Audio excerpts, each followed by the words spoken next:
Welcome to the Cartoon Club. My name is Jack. In this episode, I will be showing you how to draw the Grim Reaper.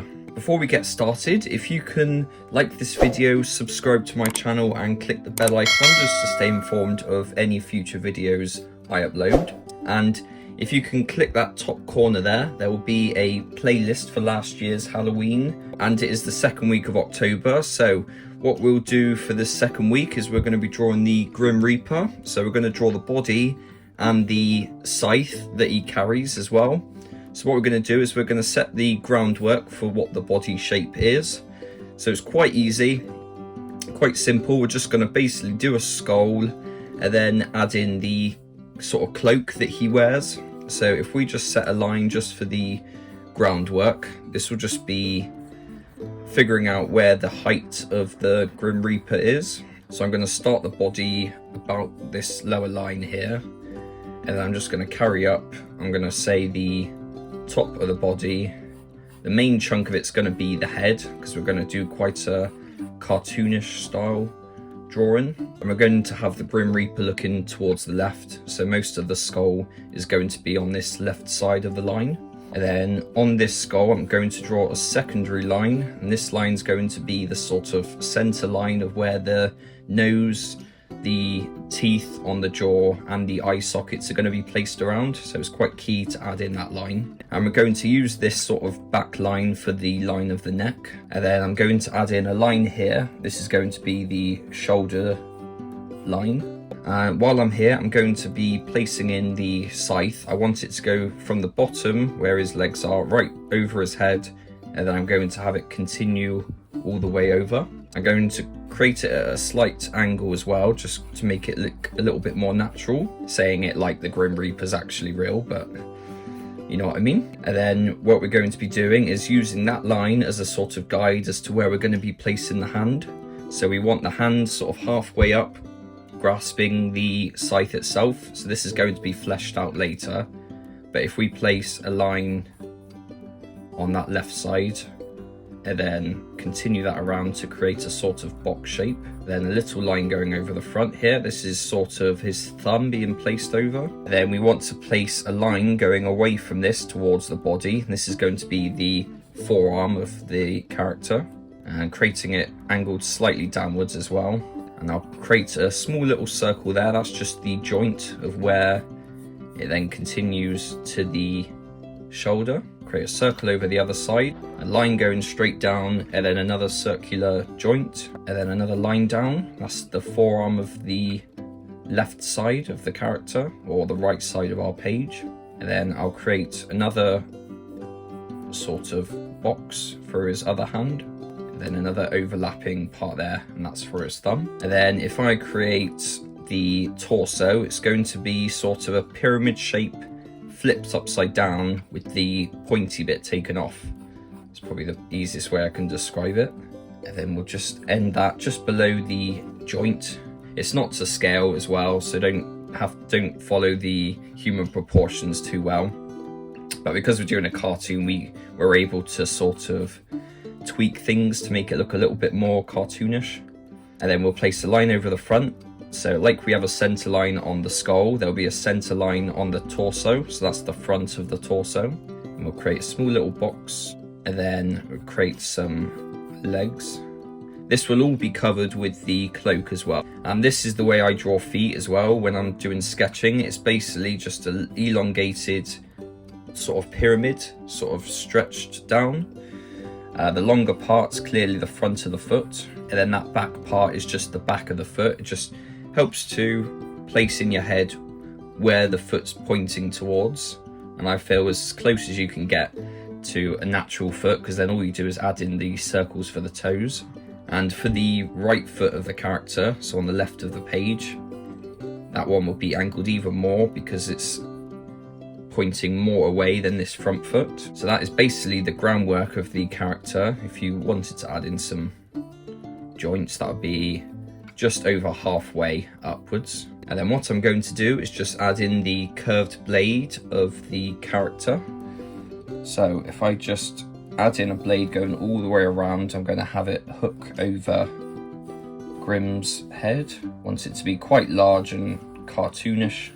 And then another line sort of following this bottom one, but towards the point, that line decreases the width of that because we want it to become a blade. So those two lines will naturally taper around, and you can have it as jagged, as sharp, as clean as you want it. You can sometimes have it sort of straight then bent down, almost like a kink, but I want it a nice sort of curved blade. And then what we're going to do is just add in the details of the skull. So I'm going to place the center about there, and then from there I can then add in my nose. So with a skull's nose, remember we're doing this cartoonish, we want it to be quite simplistic. So the nose is almost like a sort of tent, a sort of like a V upside down.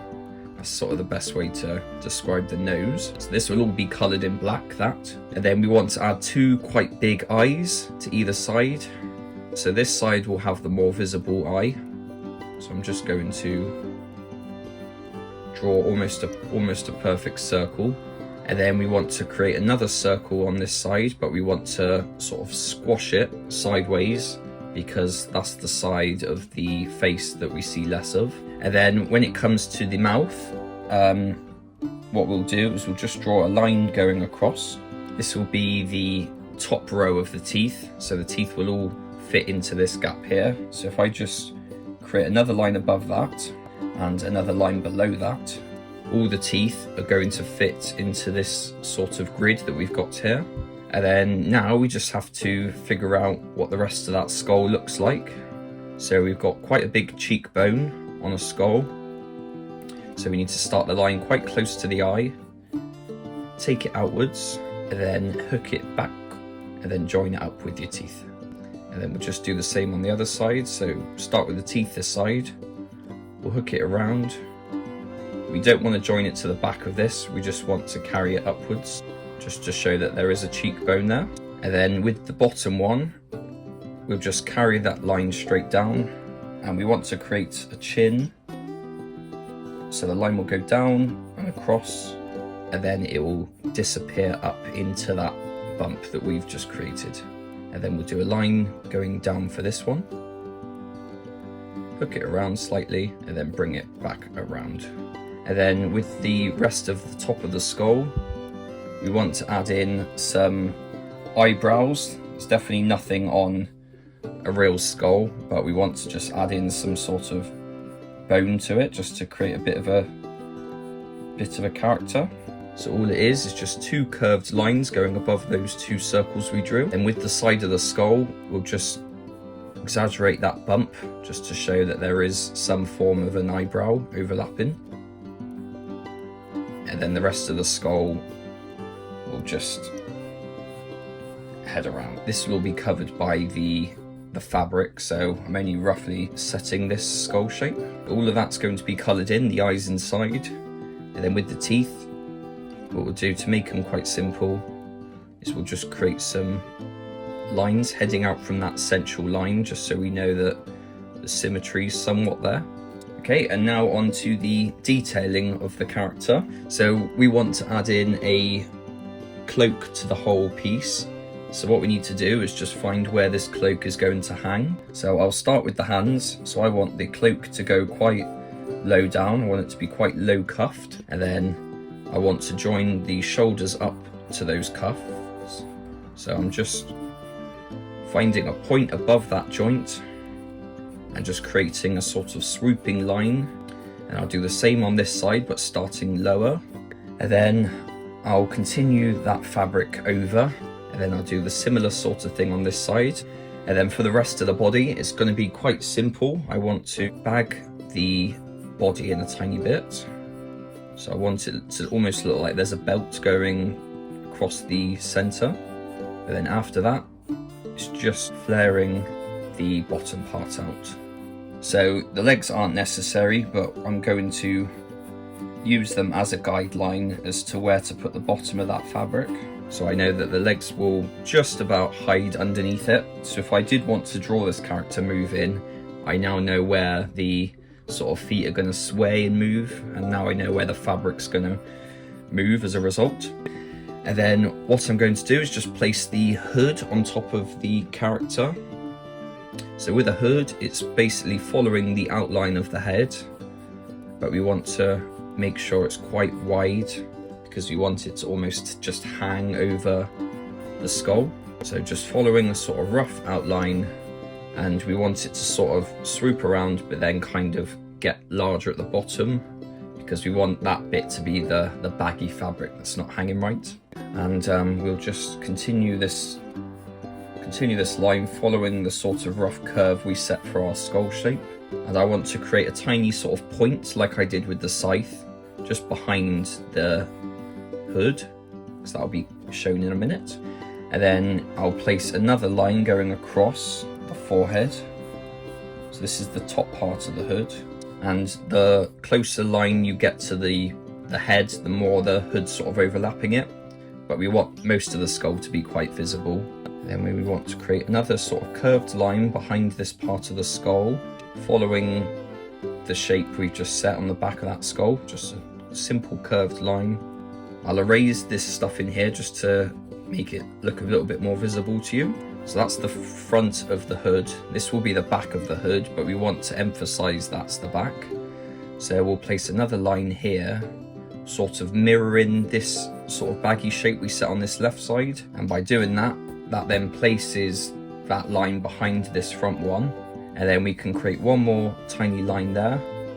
And that's now the back, the very back of the hood. But we want to hook this up with the rest of the outfit. So if I create another line here, I'll erase this just to show that to you as well. So this line here is going to curve around and then join up towards that central line of the body. And then we want to do the same on this side. So this line that we made earlier, we'll continue this around. And by erasing these few lines here, that's now placing that hood into the cloak. It's now making that one piece. And then what I want to do is just add in a bit of a thicker line for that neck. And because it's made of bones, I'm just going to separate that into two sort of squares. So that's two neck bones there. And then I want to fill in all of this in black. So I'm going to erase this part just to show you what bit's going to be black. Okay, and I'm going to erase the insides of this cloak just to show you what the cloak's going to look like now. What I'm going to do is keep that line there because I like the idea that it's almost like a zipper. It's almost like a sort of hoodie that Grim wants to wear. And now by erasing all those lines, you can see how the body's now quite flared out and the fabric looks almost quite loose. And now we're just going to go into the hands just to give a bit of detail to those. So we'll start with that left one. I want to create a square just for the palm of the hand. Then I want to create some tiny little squares for the fingers, just decreasing in size the further I get back. Usually that middle finger will be the longest, but we just want to create a bit of a cartoony effect to this character. And then I just want to split each finger into threes. That just gives a bit of a kind of joint to it. And then the last thing to do is the thumb. So it's just another square, but we'll curve the thumb as it sort of curves naturally on our hand. And I'll split that into threes as well. And then on the left side, what I'll do first is I'll just create the thickness of the scythe, and then we'll build the hand around that. So I'm just using that central line we did earlier as a template and just adding in a bit of width to either side, because I want it to be like a sort of wooden pole. And what I'll do is I'll flare the bottom out. Now we know the width of the scythe's pole, we can add those fingers in around it. So we want to add in 4 fingers like we did on the other side. So we'll just split that into 4 segments. So that's the front part of the hand. We want to create the sort of back parts here, because usually when you hold something, instead of a fist, which is quite closed, you'll see more of those central parts of the fingers. So we'll add in those. So we've got an angle coming up for those back parts, and we'll do an angle coming down for the central parts. So as you can see, it sort of goes out and then in, and then we'll just create some bumps just to show that they're rounded, and we'll create the thumb. So we'll add in the thumb curving around, and then it will disappear behind that scythe.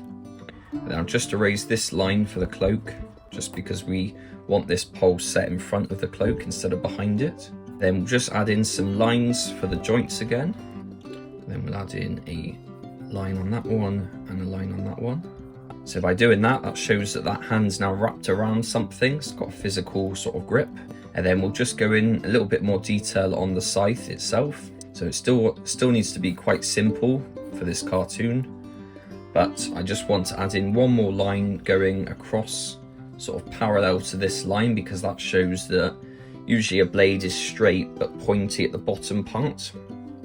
And that's going to be this bottom part of the blade, because a scythe is usually used to cut grain, so the inside curve is the bit that does the slicing.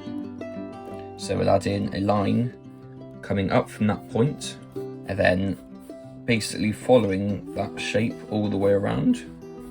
And then I'm just going to erase some of those final lines on the skull just to make that a bit clearer. So we'll get rid of that central line going across the front of the face. We'll clear some of the skull sketch marks, and then I'll just erase this line up here just for the sketch for the outline of the head. As you can see, erasing that line then shows that the hood is now overlapping that skull. And then I'll just create a little sort of curved line here. This is just showing that this side has an eyebrow as well as that side. And I'll just create another line over here just to show it's almost like a confusion sort of look to him. It's almost like he's being caught doing his duties and he's not really sure what's going on. And then one more tiny little line there just to show that there's some sort of bone above the nose. Okay, so all I'm going to do now is just go over the entire thing with an ink pen, just cleaning everything up, and I will get right back to you.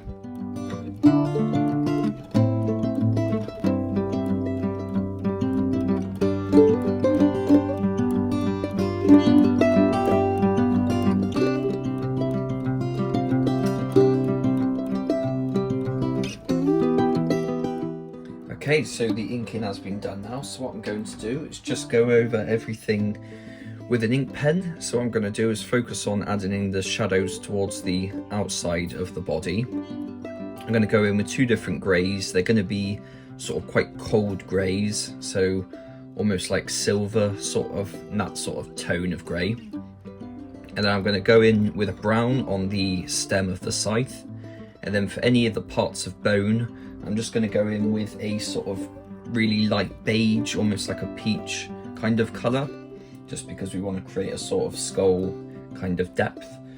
So what I'll do is I'll focus on the skull first. What I'm going to do is just place in the colour of the beige on all those 3 points of the skull. All I'm doing is just adding in the base layer of that. Okay, then I'll just add the same colour into the skull itself. Just remember the teeth are included as well because they're all part of that same bone. Okay, and I'm just going to choose quite a light grey just to go over some of the shadows of that bone, just focusing on the inside fingers. Then when it comes to the skull, there needs to be a shadow below the cheekbone and a shadow just on the tops of those bottom teeth, just to show that that top skull is overlapping. Then just a shadow on the inside part of this skull, a shadow below the eyebrow and in the eye socket. Same on the other side as well, just need to add in a shadow to this part of the eye. Shadow to the other side as well. So all these bits around the eye just shows the depth to the character as well. And then just a bit towards the top of the skull itself. I'm going to go over again with an even darker grey towards the ends of the fabric, just because these bits are going to be overlapping the skull. And then just a slight bit more underneath the jaw, actually a bit where the neck is. And then what I'm going to do, I'm going to just add in the brown for the scythe. So I've got two browns. I've got a lighter and a darker. I'll start with the lighter, just going over the entire thing. So this will get us that wooden colour that we need. And then I'm just going to add in a slight hint of dark brown over the parts of the hand and just on a slight part of the inside of the scythe's handle. And then the rest of this is going to be quite similar though. So like I said earlier, I'm going to add in some dark grey to the outsides of the cloak.